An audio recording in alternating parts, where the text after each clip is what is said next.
Good morning, afternoon, or evening, ladies and gentlemen. Allincrypto here, and welcome back, guys, to what is going to be a jam-packed daily cryptocurrency market update. If you are new around here, every single day at 1 p.m. UK time, we drop an update just like this one to help you guys stay up to date with the latest and greatest things happening within the crypto space, and that is exactly what we're going to be doing in this video. We also look at the broader markets. This one, however, as we've been covering the broader markets quite a lot in the last couple of updates. You know, we covered our macro reason for being bullish on Sunday. Well worth a watch for anybody that is still unsure about why we're taking a bullish approach on the macro, given interest rates and their historic correlation. We've also looked a lot at the dollar and the markets generally. But given the news that's came out over the past 24 hours, we're going to be predominantly focusing on that. We first of all had some news that Binance were given a settlement figure of $4 billion by the DOJ, the Department of Justice in the United States. Pretty insane. I don't quite know how they've worked that figure out, but we're going to be starting things off there. And then last night, the SEC launched another lawsuit against Kraken, and we're going to be diving into that lawsuit. We're going to be talking about it, and then we'll be moving on, you know, maybe looking at some stuff from Willy Woo, who predicts that Bitcoin may never go under 30K again. I wish people like him wouldn't come out and say that, because it kind of becomes a bit of a magnet. Not that I think it will. And then we'll finish things off with a little bit of charting, a little bit of looking at Bitcoin, which we've been speculating, given where it's ran into and the technical kind of volume that we see there, may need a bit of a rest. Remember, altcoins, Bitcoin has done a lot. It's not going to be a straightforward and straight up kind of a path that we now take in what we assess is an uptrending market. You know, you've broken out by all accounts. You may need a retest for the total market cap of the cryptocurrency space. We are going to be looking at others' dominance. Now, this is something I've been sharing a lot with my Patreons, because this is really going to set up for alt season and alts doing immensely well. And pay attention, a bit of alpha here, guys. Pay attention to the altcoins that are doing well now, because it's likely they're going to continue to do so as this market progresses. And of course, if you want to find out what I'm buying and where, do consider becoming a Patreon.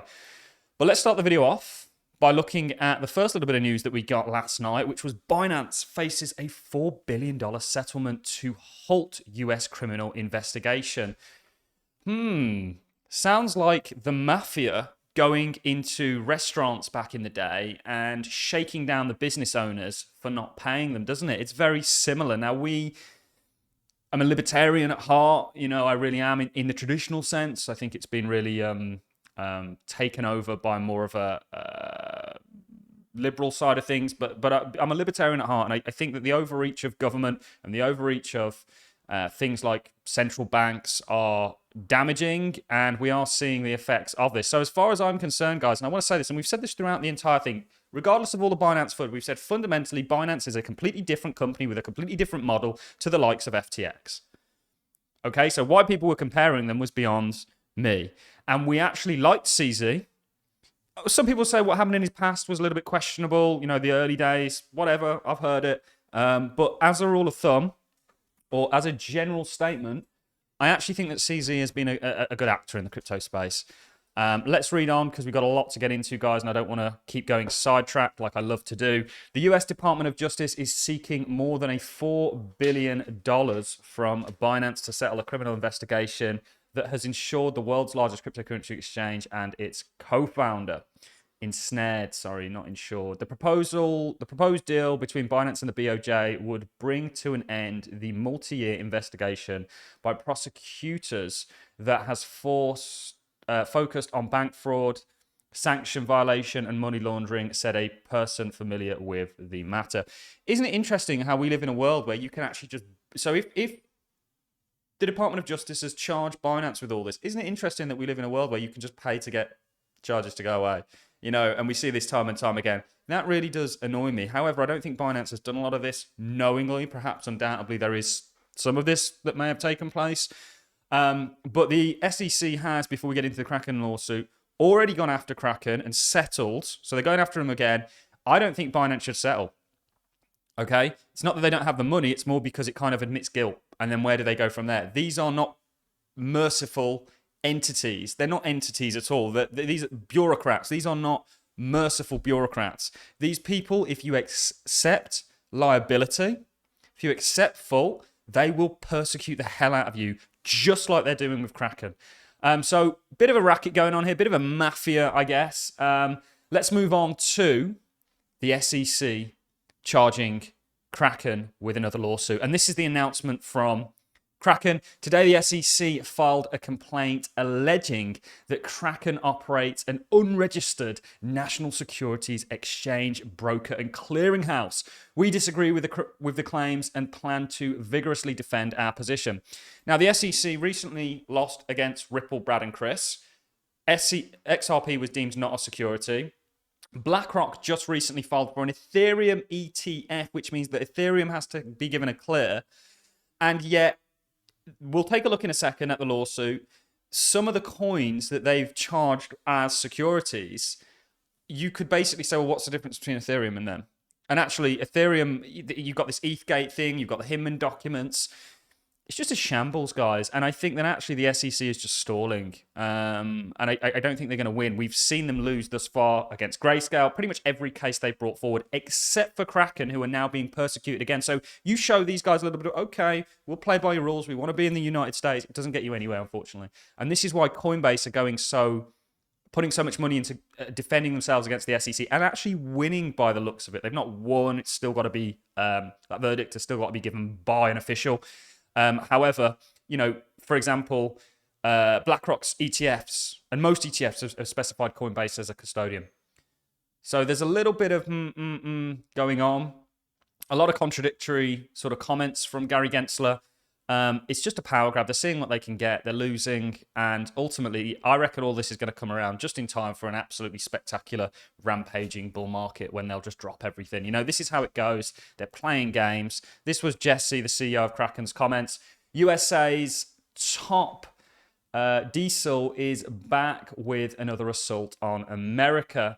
The Masachists haven't been happy with the beating they've been taking in New York and are shopping for a different flavor of Regdom in CA.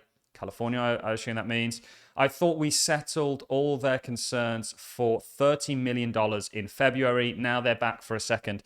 This is what I mean with these bureaucrats. You give them an inch, they will take a mile. Kraken, by settling that lawsuit, became the low-hanging fruit. And now, I don't even know what the settlement's for. The SEC have officially launched this complaint. And you can see here, just to read the sort of opening statement, since 2013, Kraken has operated an online trading platform through which its customers can buy and sell crypto assets, many of which from the basis of investment contracts covered under the US securities law without registering with the SEC in any capacity. Kraken has simultaneously acted as a broker, dealer, exchange, and clearing agent with respect to these crypto asset securities. In doing so, Kraken has created risk for investors and taken in billions of dollars in fees and trading revenue from the investors without adhering to or even recognizing the requirements of the US securities law that are designed to protect investors. Goes on to talk about fees. Let's dive down, I think it's page 15, to the bit where they actually talk about crypto assets. So you can see here, many of the crypto assets available through Kraken are securities. Okay. Throughout the relevant period, Kraken has made available for trading many crypto asset securities. These crypto asset securities are investment contracts represented by the underlying crypto asset. So this is the thing with the wording, right? So I can understand if you're calling a derivative that comes from the commodity. So you have commodities right now, and I've traded many of them that are commodities, but when you derivatize that product, it becomes a security. Okay, and then you need to check in with the SEC. Have we got the same thing here? Are they kind of saying that actually it's the products that you're offering, but then again, they've not made that clear at all. And in fact, it very much seems like they're saying a lot of the crypto assets available are securities. So I really don't know. I'm lost on this. Maybe we should get someone on the show. If you guys know any, lawyers, crypto lawyers, let me know. I'll reach out to them and get them on the show. We do lots of great interviews on this channel. If they're going to say, in fact, Kraken currently makes available for trading assets that have been the subject of prior SEC enforcement actions based upon their status as crypto asset securities, including crypto assets trading under the tickers ADA, which is Cardano, AXS, is it Axie Infinity? Maybe, I don't know. ALGO, which is Algorand. Atom, I think that's Chili's. Coty, Dash, Filecoin, Flow, ICP, Internet Computer, Decentraland, Matic, Polygon, Near Protocol, Omisi Go, I've not heard that name in a while, Sand, which is, of course, Sandbox, and Solana, which is actually an institutional favorite. We've seen lots of institutional flows into this, which were alleged in one or more of the following actions against other unregistered intermediaries. So they are referring to Coinbase, Bittrex, Binance. You know, it's the same actors that pop up. Why are they going after these ones specifically? And then you can go down. And what I'll do actually, guys, is I'll do a video on, I won't cover all of the cryptos, but I'll cover the main ones like Cardano, Solana versus the SEC. And I'll look at all the other lawsuits and what they've said and compile it and do a specific video. Let me know in the comments if you'd like that against like Cardano and the SEC. Also, Cardano, Solana, and a number of others, maybe not Solana, I don't think actually, were mentioned in BlackRock's filing in regards to Bitcoin, where they said actually it could pose a risk to the stability of Bitcoin, these other cryptocurrencies. So we will go down that rabbit hole, but this is just bureaucracy at its finest. It's just, it is what it is, guys. You know, we've got to roll with it. We've seen the lawsuits thus far. There's always a little bit of an impact, and then it kind of dies down. We're likely going to see a similar thing with this. And hopefully Kraken this time don't, although they might not be in a financial position to fight the SEC, who have an unlimited resource like others have. But we'll see. But I really do hope that Kraken can pave their way out of this, because we're a little bit short on time, guys, now. You know, we have been looking at the first little bit of volume that you've run into for Bitcoin, which is up here. You know, it's done a lot, right? It's done a hell of a lot. You'd expect a pullback. It might just go sideways for a bit and then set up for more continuation. It may not. Altcoins, unfortunately, whenever Bitcoin pulls back, sell off to a greater magnitude. However, we have a game plan. We had our initial head and shoulders target, which was down here, which perfectly got hit, pulled back, and now we're potentially setting up for a broader one. And this is going to be full-blown alt season. Something to watch. Get your altcoins ready for that, guys. I think this lawsuit is just another one of those. I don't think the SEC have a leg to stand on, but we'll keep you up to date with it as it progresses on this channel. If you've enjoyed this content, like is appreciated, so is a comment. Don't forget to subscribe. Go over and follow me at Twitter, at RealAllinCrypto. We're very active on there. And also go and check out our website, allincrypto.com. It's been a massive success since we've launched it in September. We plan on becoming your one-stop shop for everything crypto. Thanks for watching, guys. See you in the next one.